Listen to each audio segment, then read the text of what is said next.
Hey friends, what's up? Welcome back to Babylon Talmud. Today we're studying Daf Chav Beis, Daf 22 of Masechta Rosh Hashanah. Friends, Daf 22 talks about giving testimony about the moon. I guess more specifically, who can give testimony about the moon? What do you guys think? I don't know. Let's find out. Chav Beis Amud Aleph, 4 lines into the page. There we are at the new Mishnah. Av uvno. Well, father and son, what do y'all think? Yay, nay? Shros HaChodesh, that they saw the new moon. Yelchu, they can go.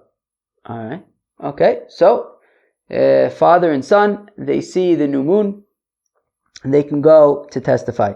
But lo shemetztarfin zehem zeh. Oh, now they can't actually join together as a pair of witnesses, because they're relatives. Relatives are not allowed to be witnesses together.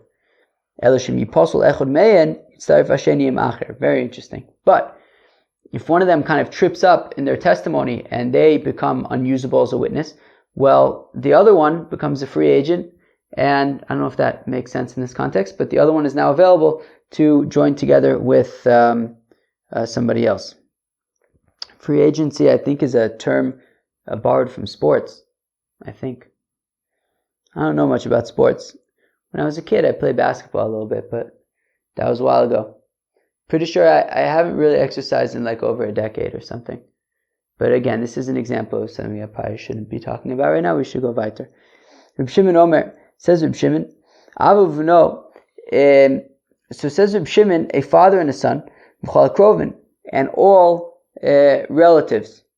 Oh, interesting. So Reb Shimon says that while in general relatives are not allowed as witnesses, but when it comes to testimony about the new moon for Rosh Chodesh, they would be allowed.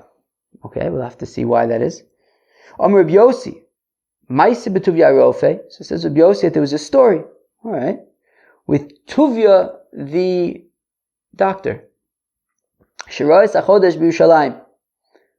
that he saw. Is this the first account of a Jewish doctor? Maybe. That he saw the new moon in Jerusalem.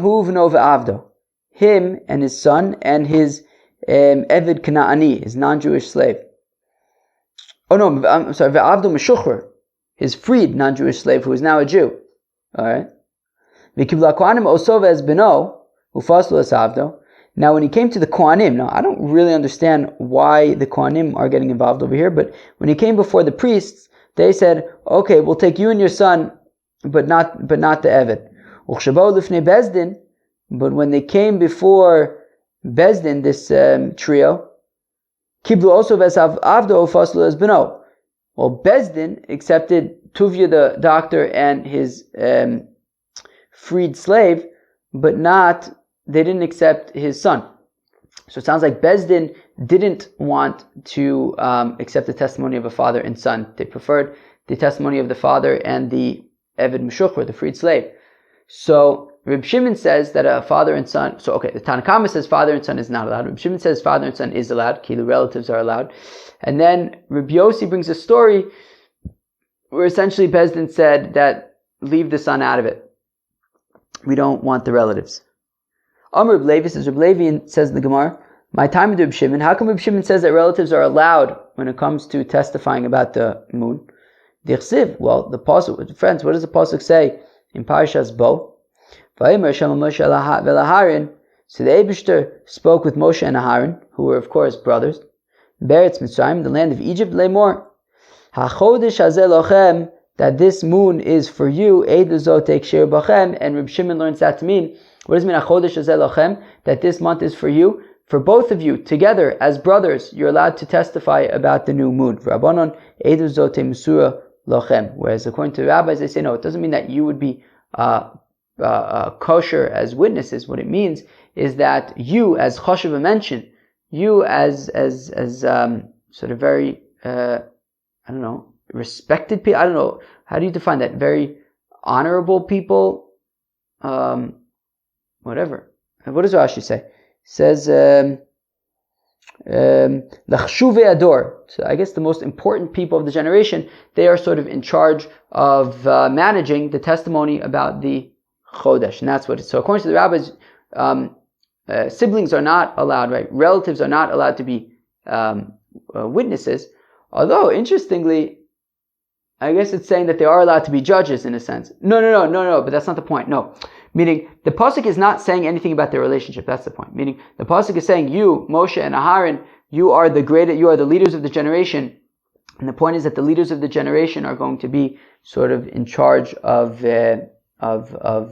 managing the testimony of the Rosh Chodesh. Would siblings be allowed to be sort of on the Bezdin who accepts the testimony? I don't know. It's an interesting question.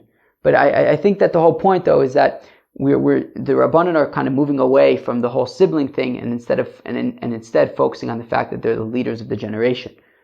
If the leaders of generations are siblings, would that work in terms of, managing the testimony? I don't know. Interesting question.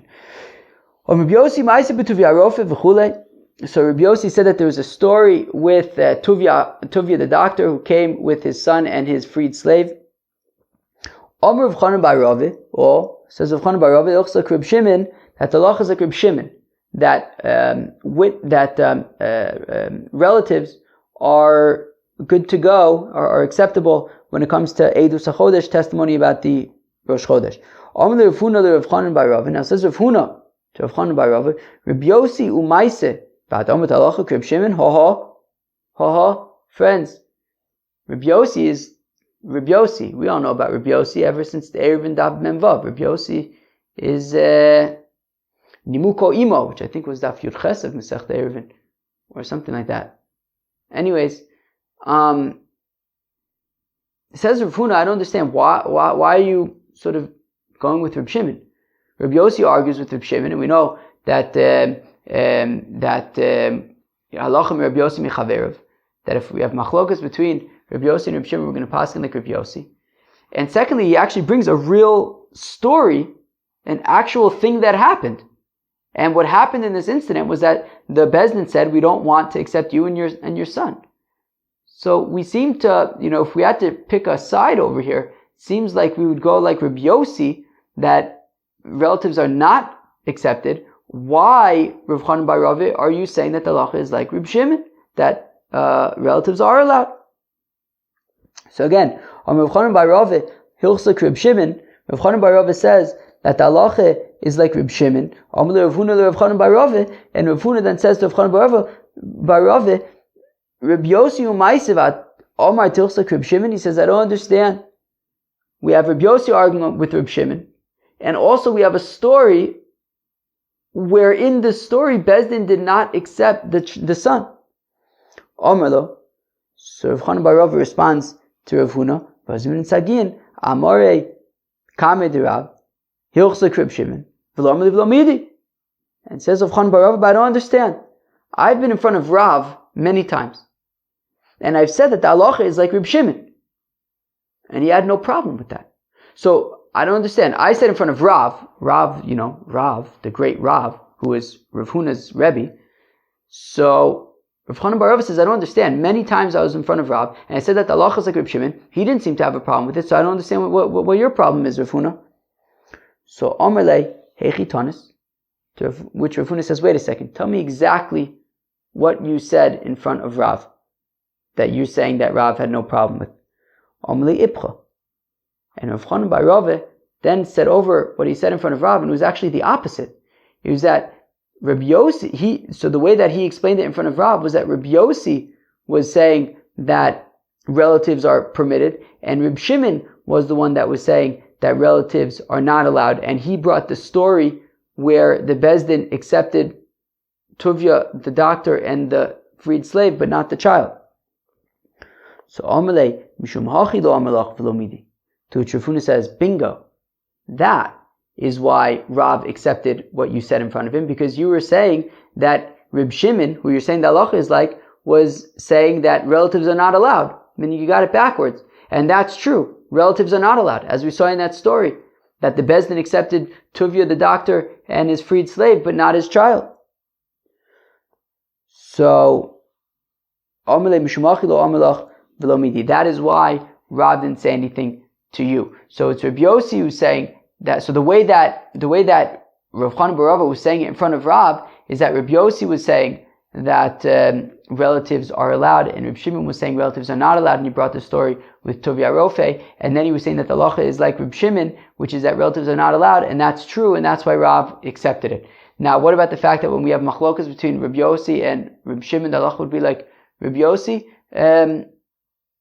Why would it be possible like Reb Shimon? Maybe because there's the story, but also it sounds like Rav Chanan bar Rava was mixing them up anyways.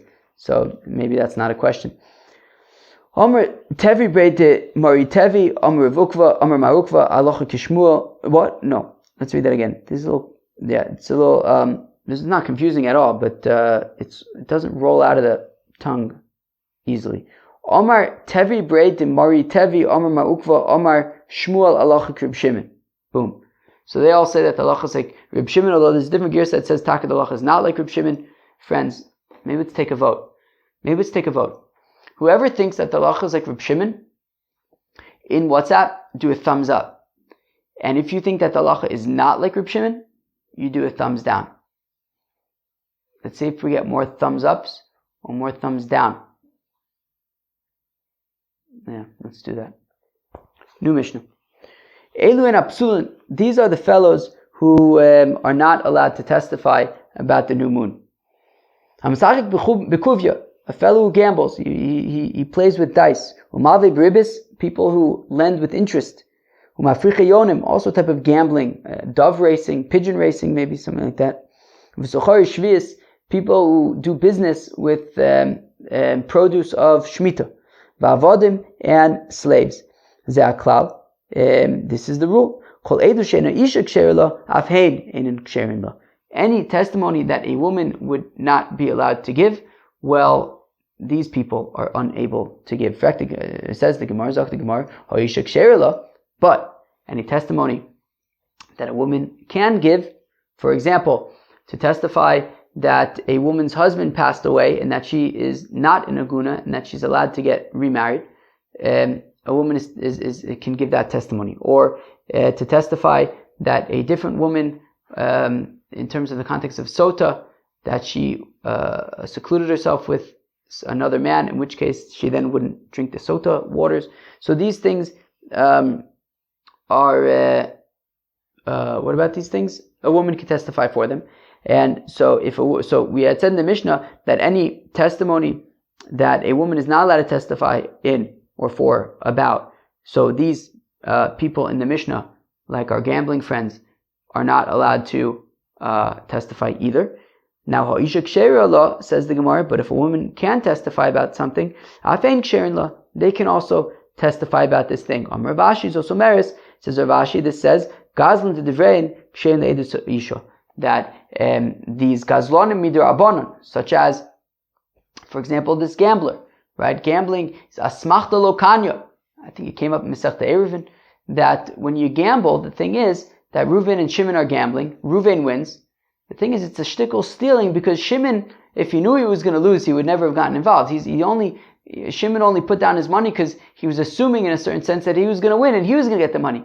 When Reuven wins, Shimon kind of begrudgingly gives him the money. It's like a sug shell stealing. But it's not midoraisa stealing. So we're saying that any testimony that a woman would be believed for example, to testify that a certain fellow passed away and now his widow is able to get remarried, so these fellows can testify about that. Oichit. Says the Mishnah, if you have a fellow who saw the new moon, but he's unable to walk, so we could put him on a donkey. Even if you have to put him on a bed on the donkey, or on I think it's actually a bed, and like you'll carry the bed. So what's super interesting, friends, about this Mishnah is that these are actually the oraisas on Shabbos, meaning we're saying even on Shabbos, if a fellow can't walk, you put him on a donkey, or you put him on like a bed and you carry the bed, which is chilul Shabbos mida oraisa. Up until now, we've been assuming that you could maybe walk past your Tchum Shabbos, which most people assume is derabanan. But here we're saying, Lamaisa, you can mamish do Chilul Shabbos Midoraisa. So that loim, and if there are nudniks who are gonna sort of rob them, or maybe worse, lochim biyadam maklos, they could take with them clubs. And if it's a far journey, lochim biyadam mizonis, you could take with yourself food, even though it's Shabbos, you can carry it. She al mahalach laila v'yom mechalin is Shabbos, because on a journey of one day and one night, you can be mechal Shabbos v'yotzon le'edus hachodesh, and you can go out for testimony about the new month. Shneimar, as the pasuk says, Ele Moadei Hashem shetikru osam f'moadam. These are, as we learned the other day, that these are the festivals of God, that you will call them at their proper time. You can travel even on Shabbos, and if it's going to be a long journey, you can even take food with you. I mean, maybe you could put it on the donkey and lead the donkey or whatever, so you're not necessarily carrying it directly, but even mechamer, even chapen around a donkey, even leading a donkey is not allowed on Shabbos. So super interesting that up until now we've been talking about how maybe you can go past your Tchum Shabbos, fine. But here we're saying mamish, you could do Chilul Shabbos Deoraisa when you're going to testify about the new moon. That's pretty interesting, right? Well, Hajin Olach Arba Rosh Hashanim. We'll come back to you 4 Rosh Hashanahs. Wow, that was some parak, huh? 20, well, it only ends on Daf Chav Beis, and not so poshut, Lamaise. At least some parts of it. Well, starting the next parak. Im Enam Akirin also Mishalchin Imo Acher La'ido. This is super interesting. So if Reuven wants to come and testify about that he saw the new moon, what if Bezdin doesn't know who Reuven is? Reuven's never testified before. They don't know who he is. So how can they know if he's trustworthy? So Mishalchin Imo Acher La'ido. So you bring another fellow who Bezdin does know and does trust to vouch for him. Now, initially, however, they would accept the Eidus HaChodesh from anybody. You come to Bezdin and Seder, you testify, and if everything, the count seems to make sense, so you're good to go. They would accept your testimony, even if they hadn't ever met you before. Mishikilkula Baitusim, but once the Baitusim started making problems, and we're going to see in the Gemara, so they had to put together a system where they can only accept testimony from people who they know already. And if they don't know you, so then you need to bring somebody to vouch for you. Interesting, we're going to see other examples today also about, how they had to adapt over time to advances in nudniks, in abuse. It's very interesting, Lemaise. I love it. I like that they, they allowed sort of things to develop on their own before trying to guess in advance. It's not like they already said from the beginning, wait a second, how can we have Eidus HaChodesh, but people are going to abuse the system, and maybe, no, they said, look, let's accept testimony, let's get the system in place, and we'll worry about the bugs when they happen. Let's see how things develop on their own. So they kind of had Kiddush HaChodesh, then when, the Baitusim were being nudnik, so they said, okay, fine, let's put in this system, and I think it's, my opinion, I like that approach, kind of like let's not jump the gun. Let's get this thing out in front of the people, and let's see, and let's respond to developments as they come. Friends, let's go weiter. My acher. Okay, so the Gemara wants to know, so we said that, if Bezdin, so now because there was this unfortunate situations of abusing the system, so they had to put together a system where they can only accept testimony from you if they know who you are, if they trust you, if they can trust you. So if they don't know who you are, so then you have to bring somebody to vouch. So Chad, do we say that this is talking about one person? That if Bezdin doesn't know Reuven, so Shimon says, yeah, he's okay. Can we just believe Shimon? But there's a brayso that says that a fellow once came to testify, and he brought a pair of witnesses to testify that he's a good guy. Meaning testimony, obviously, of course, is always with 2 witnesses. So we can't just trust one fellow to vouch. You need 2 fellows to vouch. Amar Pape, my acher, zug acher. So says of Pape, what it means is that if Bezdin doesn't know the testifier, so he has to bring a pair of people to vouch for him.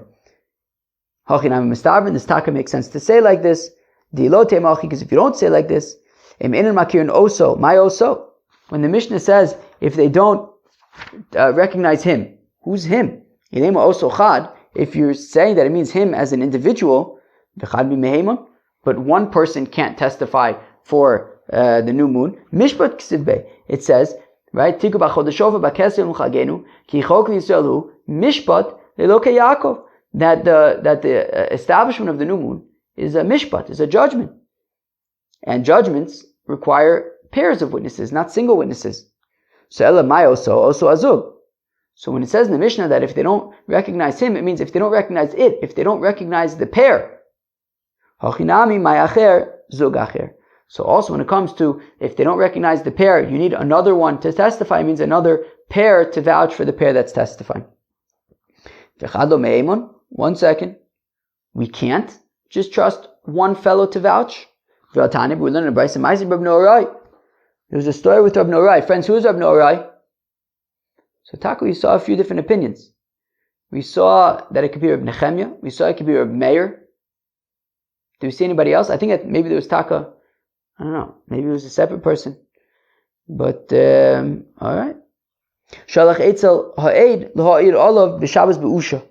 The Rab Norai once went with a witness to testify, to vouch for the fellow on Shabbos in Usha, right? One time Rab Norai traveled to Usha on Shabbos in order to testify about a fellow who wanted to give testimony about the new moon. So we see that Rab Norai went alone to vouch for this fellow. So apparently, one voucher is enough. Amir Rab Norai Saida Achrina Avbahade. We say no, Rab Norai did not go alone. He went with another person. It was Rab Norai and one other person were vouching. The reason why we don't mention the other fellow is because out of respect for Rab Norai, we wanted to kind of highlight Rab Norai and not kind of say Rab Norai and some other shmendrik. We kind of focused on Rab Norai. But rest assured, there was another fellow with him because in order to vouch, you would need two people. Rav Ashi Amar Rab Norai Saida Achrina Ava B'Usha. Rav Ashi explains that yes, Rab Norai traveled to Usha by himself, but in Usha there was another person who could vouch for this testifier. Ve'azol Rab Norai litztaruv b'hadei. So Rab Norai traveled to Usha on Shabbos in order to join together with this other person who could vouch, and together they would vouch for the fellow. Well, then what's the chiddush over here? Well, I might think that, what happens if he gets to Usha and the other fellow who's going to vouch with him isn't there? So he just walked to Usha for no reason. And I assume that the point being if it's outside of the Tchum Shabbos. And Rashi points out, by the way, what's the deal with Usha? So Rashi says, when the Sanhedrin was in Usha, and there they would do Kiddush HaChodesh. So Rab Norai traveled to Usha on Shabbos, and I guess that the assumption is it was beyond the Tchum Shabbos. And there he was going to meet up with another fellow to vouch. And even though there is the chance that maybe the other fellow wouldn't be found, but nonetheless, he was still able to travel there to meet up with this other fellow, hopefully, and testify and vouch for the person who wants to testify about the new moon. When Ula came to Eretz Yisrael, he said, when Ula came from Eretz Yisrael to Bavel, he said that he told them about when they established the new moon in Eretz Yisrael, about when they established Rosh Chodesh in Eretz Yisrael. Omer of Kahane, and said of Kahane, Lamibaya Ula de Gavarabu, not only Ula, who was a great man, de Meheman, anybody could be believed, right? Ula, of course, was a great person. Says of Nachman, it's not. We didn't just believe him to tell us to share the news of Rosh Chodesh in Eretz Yisrael. We didn't just, meaning in Bavel about what the Rosh Chodesh in Eretz Yisrael. We didn't just believe him because he's a great person. Anybody would be believed. My time because anything that's just sort of to reveal something, such as you're just letting people know something that already happened. In Eretz Yisrael, they said that Rosh Chodesh was on a certain day. You're just coming and letting the people know. So then people don't generally lie about that, apparently. So anybody would be believed. Tanam Yochim, we talk in a Bryce like this, that if a fellow comes from who knows where, he comes from who knows where, and he says in Eretz Yisrael, they testified, they made Rosh Chodesh on a certain day, that fellow is believed. So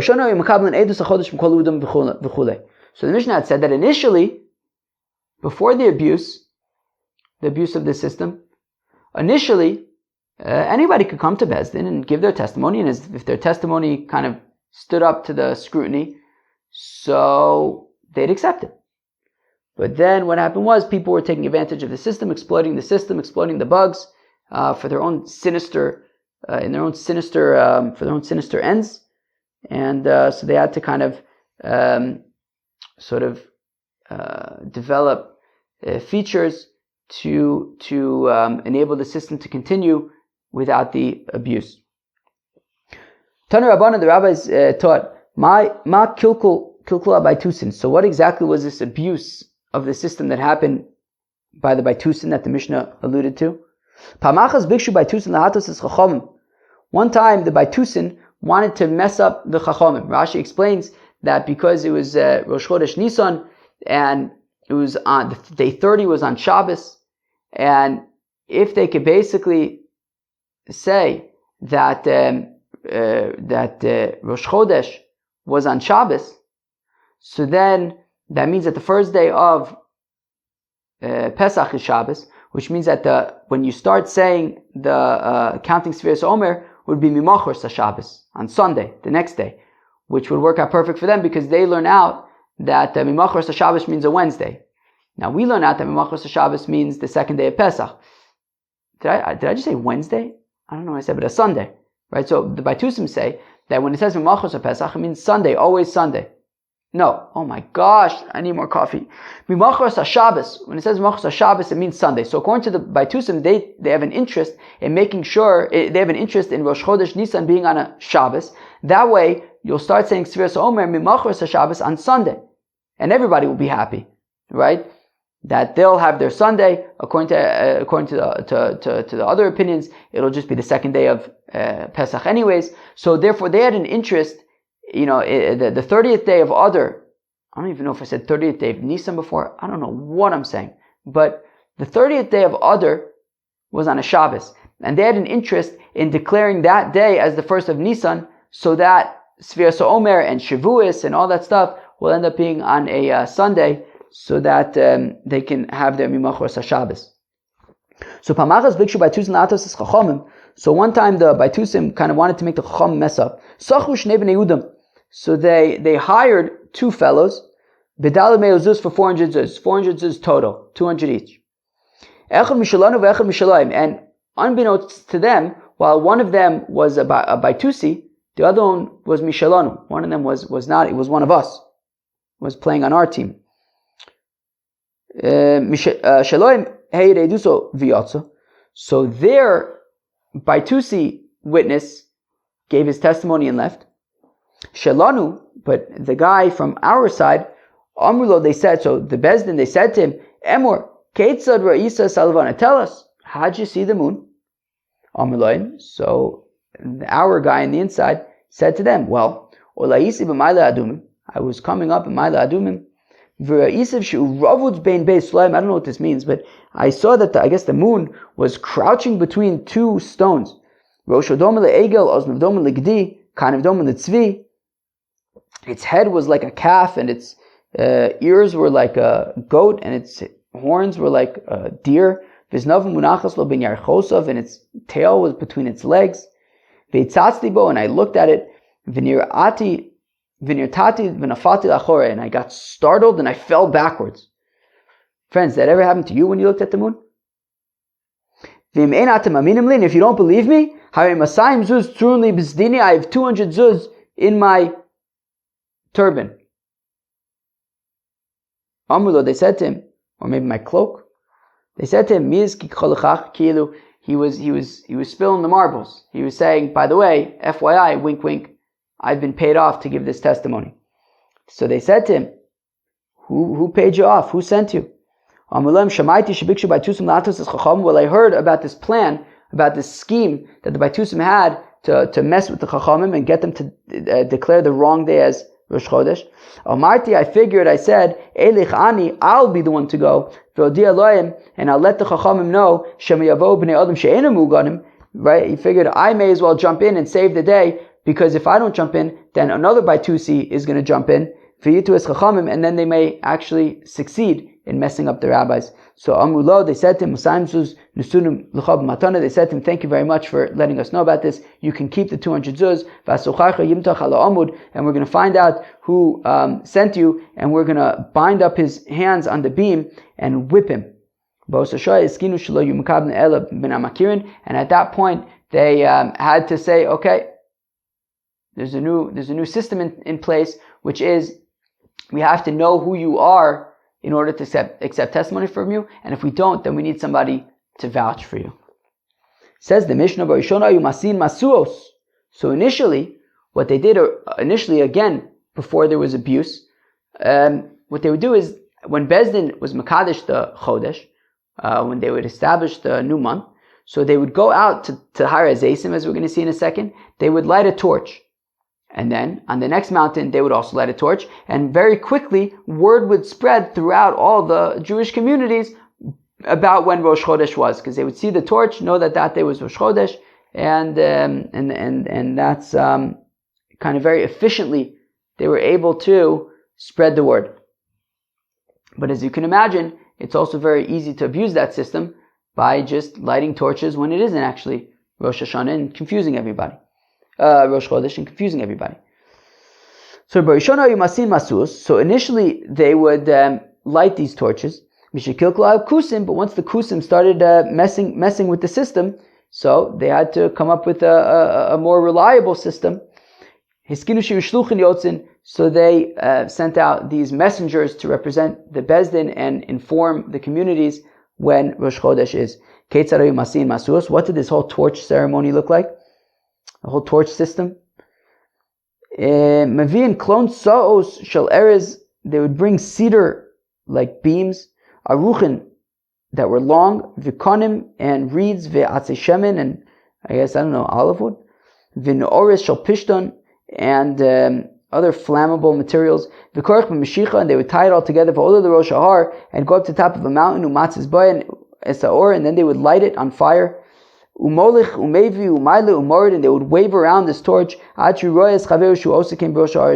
And then he would see that on the next mountain, another fellow was doing this. And then on the third mountain, they would do it. Where would this progression begin from? From Har HaZeisim, the Sartava, to this place called this mountain of Sartava. Misartava legrofino, migrofino lechavan, mechavan lebeis bilton, mebeis bilton lozazu misham, elamolech umevi umaylu umored ad she'oya roe kol agola lefanov kemiduas ha'esh. And then they would basically go from one mountain to the next throughout all of the Jewish communities until basically there would be fires throughout all of everywhere where they needed to get to, and the word would spread that it was Rosh Chodesh. The problem is though that the Kusim were taking advantage, and what they would do is, let's say it wasn't, let's say it was a 30-day month, right? The Rosh Chodesh is only on day 31, which means that they're not gonna be doing the torches on the first night, but the Kusim would do the torches on the first night, so that they would, everyone would kind of get messed up. So that kind of became a problem. So then they had to actually go out and hire and send messengers, which is a much more complex thing. But I guess the torch system lasted while it could. Another example of let's put together the easiest solution and get something out there quickly. And we'll worry sort of about, once there's adoption and once the people are using it, inevitably there's going to be abuse. But let's wait until that happens and see how people are abusing it and then adapt accordingly. A little bit of product development, product management here in Masechta Rosh Hashanah. Friends, that was Daf Chav Beis of Masechta Rosh Hashanah. So what do we talk about? We talked about who's allowed to give testimony. Relatives. Can relatives give testimony? So the Tanna Kama says, they can come together, but they can't actually testify with each other. If one of them becomes invalid, so then the other one can join with somebody else. Reb Shimon says that relatives can testify together, and he says that, well, it says, HaChodesh hazeh, what was it? HaChodesh hazeh, what does the pasuk say? HaChodesh hazeh lachem Rosh Chodashim Rishonu lachem l'chodshei Hashanah, right? So it's for you, Moshe and Aharon, as brothers, you're allowed to give testimony, whereas the Chacham say, no, it doesn't mean that they can give testimony, it just means that they, as sort of the most chashuv people, respected people in the community, they're kind of in charge of managing this thing. Rabbi Yossi says that relatives cannot give testimony, and he brought a story with Tuvia the doctor where they accepted him and his freed slave, but not him and his son. We then talked about people like gamblers, they are not allowed, and other people who are sort of these dirabonon, gazlonim, so they're not allowed to give testimony for Kiddush HaChodesh. Also, Eved Kananis cannot, women cannot, but things that women can give testimony for, such as to testify that a fellow died and that his widow can get remarried, so then all these people can testify about as well. We saw a very interesting Mishnah that says that actually, it seems, at least according to this Tana, that when you travel to give testimony about the new moon on Shabbos, you can even be Machal Shabbos, to do things like bring food with you, which is super interesting. We then got to a new Perek and a new Mishnah, which says that, which describes that Beis Din would only accept testimony if they recognized you. Initially, they would accept testimony from anybody, but then they became problems with that system. People were abusing it, so they had to put a new system in place where they would only accept testimony from people who they recognize. And if they don't recognize you, then you have to bring somebody, or really, as we established, ultimately a pair of people to testify that you are a trustworthy fellow. And we saw a situation with the Baitusim where they had hired people to testify falsely. That plot got foiled, and that was sort of the motivation for limiting testimony to only people that they recognize. And then we saw the torch system, where people would stand on the top of the mountains when it was Rosh Chodesh and wave these torches, and that's how very quickly and efficiently word was shared throughout all the Jewish communities. However, that also was abused by the Kutim, who would light these torches when it was not actually Rosh Chodesh, and kind of mess up the system. Friends, that was Daf Chaf Beis of Masechta Rosh Hashanah. Hope you enjoyed. Peace out.